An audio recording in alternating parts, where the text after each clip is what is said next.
চলো তোমাদের সঙ্গে আমার একটা ছোটোবেলার কথা ভাগ করে নিই। তো এই সব সামনের মাঠগুলো দেখতে পাচ্ছ, এখানে কিন্তু আমার দাদু আগে গরু নিয়ে আসতো, ছাগল নিয়ে আসতো। এখন যদিও বা পরিস্থিতিটা একটু অন্যরকম আমি দেখছি। তো এই জমিগুলো না আগে চাষ হতো, তো পুরো মাঠটাই আগে চাষেরই জমি হতো, প্রচুর ঘাসও হতো। এখন জানি কেমন রুক্ষ রুক্ষ লাগছে আমার দেখতে, গ্রামটা যেন কেমন বদলে যাচ্ছে দিন দিন। আর এপাশের জমিগুলো তবুও সবুজ সবুজ তুমি দেখতে পাচ্ছ, এখানে তবুও এখন চাষাবাদ চলছে।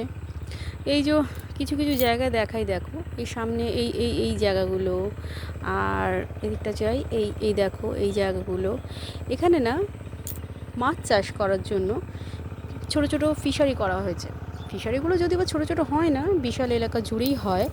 তো ওগুলো কি হচ্ছে না, ওগুলো মাছ চাষ করার জন্য তো অত বড় জায়গাটা নিয়ে নিচ্ছে, তাতে কি হচ্ছে আমাদের কিন্তু মাঠের এই যে খোলা জমি, ধান জমিগুলো টোটালটাই কিন্তু নষ্ট হয়ে যাচ্ছে। ধীরে ধীরে পুরনো সমস্ত কিছু হারিয়ে যেতে বসেছে। তো এমনটাও মনে হয় করা উচিত নয়, আমাদের পুরনো কিছু জিনিস ধরে রাখা উচিত, কারণ ওগুলো তো আমাদের বেঁচে থাকার রসদ, তাই না? তো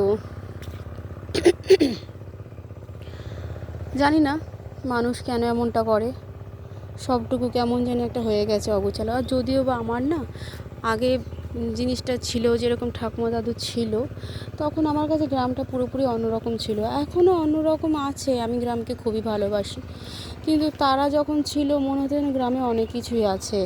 আর এখন পুরো গ্রামটা যেন আমার কাছে শূন্য বলে মনে হয়।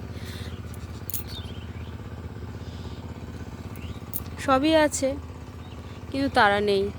এই রাস্তা দিয়ে আমার দাদু আসতো, বা কোনো কোনো সময় আমি তো এদিকটা ঘুরতে আসি একটু, হয়তো হঠাৎ করে দেখা গেল পিছনে আমার ঠাকুমা হেঁটে হেঁটে আসছে। তো তাদের তো আর কোনোদিনই দেখতে পাবো না, পায়ের স্পর্শও দেখতে পাবো না, পা দিয়ে দিয়ে হাঁটবে যে মাটিটা, সেটাও আর দেখতে পাবো না। তো গ্রামটা আর কতদিন এরকম দেখতে পাবো সেটা নিয়েও একটা ভাবি আর কি। এরকম থাকবে না, কারণ যতবারই আমি আসি কিছু না কিছু হালকা পরিবর্তন হতেই থাকে। শহরাঞ্চল তো একরকম সুন্দর, কিন্তু গ্রাম গ্রাম একটা আলাদাই সুন্দর। এই দেখো, এই একটা জমি পরিত্যক্ত হয়ে পড়ে রয়েছে, এটাও কিন্তু আগে বসতি বাড়ি ছিল, মানুষজন থাকতো।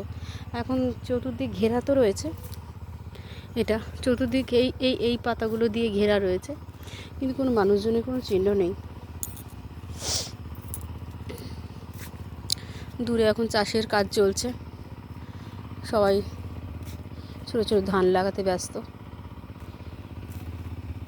তো চলো এইটুকুই, আবার নতুন ভিডিও নিয়ে আসবো। এখনের মতো টাটা, সবাই ভালো থেকো।